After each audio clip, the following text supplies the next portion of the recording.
God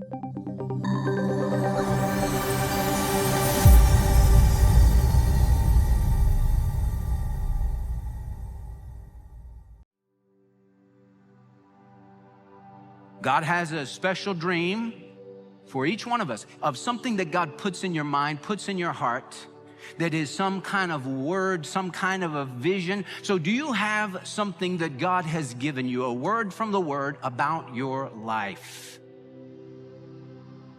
I believe that God has that for each one of us. You say, well, why do you believe that? I believe that for a couple of reasons. Number one, God is a purposeful God. God is a purposeful God. The Bible says in Proverbs 16, verse 4, the Lord has made everything for its own purpose. Everything that God does has a purpose and has a plan behind it, has a reason for it. Everything God makes, and every one God makes, God has a purpose and a plan for that one. It's a different plan. God's plan for me is not the same as God's plan for you. And God has a purpose and a plan for your life and for mine. God says, I'm not going to use somebody else's gifts.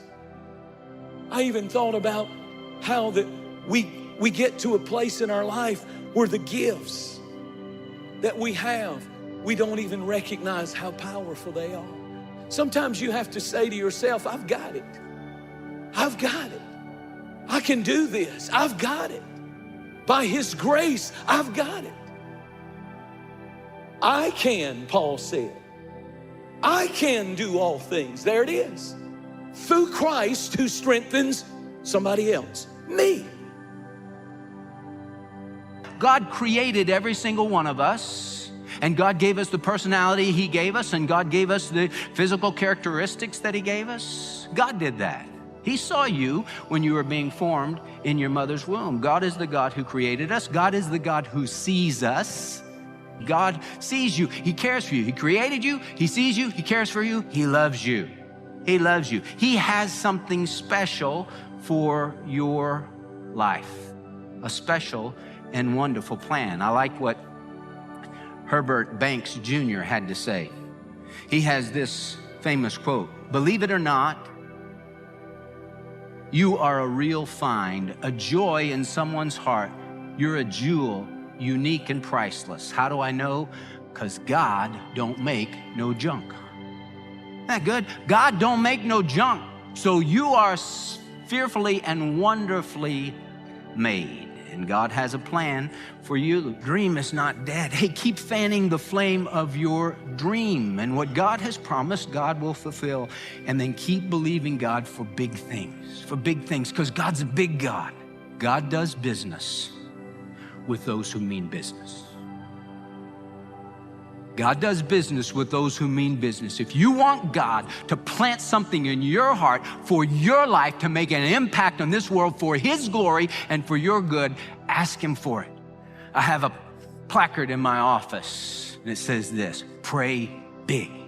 Pray big, because God's a big God. Ephesians 3:20, now to Him who is able to do exceeding abundantly beyond all that we ask or think, according to the power that works within us, to Him be the glory. God is a big God. God is a good God. Don't give up. Delight yourself in the Lord. He'll give you the desires of your heart. Don't be intimidated. If the dream that God has given you is bigger than you think you're capable of, you're going to find out sooner or later that God says, if there's a giant between you and the dream, I can handle the giant. I can handle the need. I can handle and I can give you all that you need. I'm on my way to my dream. I'm going to be mighty in God. I am not through. I am not finished. I am not settling. I am moving forward.